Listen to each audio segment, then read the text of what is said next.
20h. Et donc, pour cette dernière séquence de l'émission, c'est comme tous les jours Catherine Blanc qui nous rejoint. Catherine, sexologue et psychanalyste à Paris.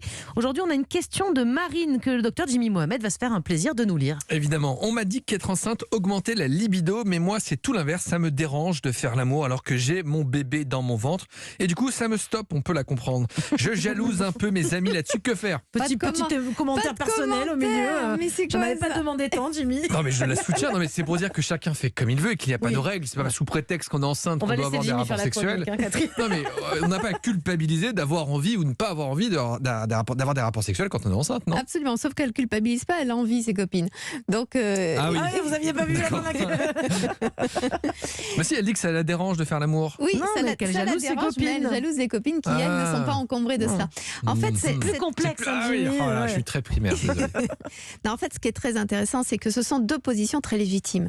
La position donc de Marine, c'est une position effectivement de se dire qu'elle est toute à sa maternité et que toute à sa maternité, elle a renoncer d'une certaine manière à sa fonction de femme et de femme érotisée et de femme en expression pleine et libérée de sa sexualité pour être tout à sa maternité, parce que son bébé étant là, il est entre lui, elle et son partenaire, et que être trop sexuellement active, c'est faire rentrer dans une sexualité de façon presque incestuelle cet enfant au milieu de ce couple. Donc on comprend très bien que pour nombre de femmes dont Marine fait partie, ce soit difficile d'envisager de la sexualité à ce moment-là.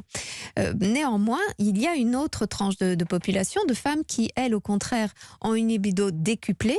Et ce qui est intéressant, c'est de comprendre pourquoi. C'est au-delà de la notion du bain hormonal dans lequel elles se trouvent, puisque si c'était simplement une histoire de bain hormonal, ça servirait tout le monde. Toutes les femmes seraient gâtées. Exactement. Mais en réalité, c'est parce que au moment où une femme est enceinte, généralement, c'est surtout vrai, j'allais dire, dans le trimestre du milieu, puisque le premier trimestre, il y a une appropriation de la grossesse, et le dernier trimestre, il y a un gros ventre. faire avec un ventre qui est devenu de plus en plus pesant. Mais au milieu, il y a une sorte d'état de grâce parce qu'il y a le sentiment très officiel de son tout pouvoir. C'est-à-dire, j'ai maîtrisé la situation nouvelle, je suis officiellement reconnue comme étant Dieu, puisque je crée de l'humain en quelque sorte, donc je suis toute puissante, et puis avec un sentiment d'être une intouchable, intouchable au sens de la dangerosité que représenterait le monde, la vie, les autres, et d'avoir cette compétence merveilleuse.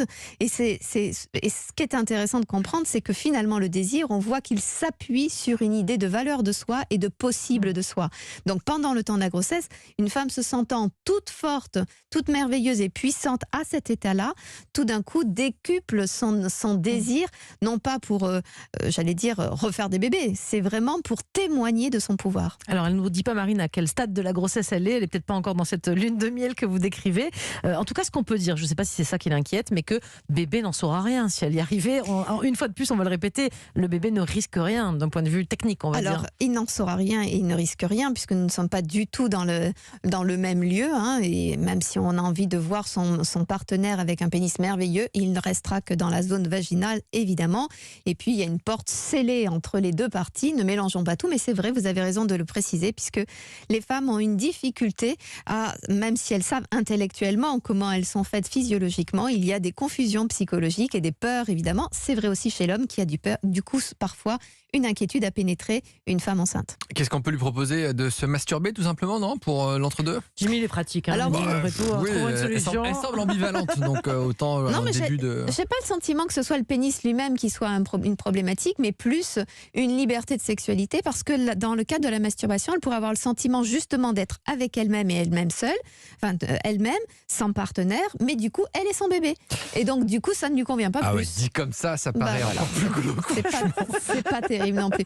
Donc, vous voyez, tout est une question de fantasme et de projection fantasmatique. Bien évidemment que techniquement, il n'y a non seulement aucun problème, on stimule d'ailleurs tout le système. Aucune contre-indication médicale non plus. Aucune. Et ça peut aider d'ailleurs à maturer un peu le col en fin de grossesse pour déclencher un peu l'accouchement. C'est l'astuce du docteur Voilà. Mohamed. Et puis aussi, ça stimule tout le système nerveux, y compris celui de l'enfant. Donc jusque-là, tout va très bien.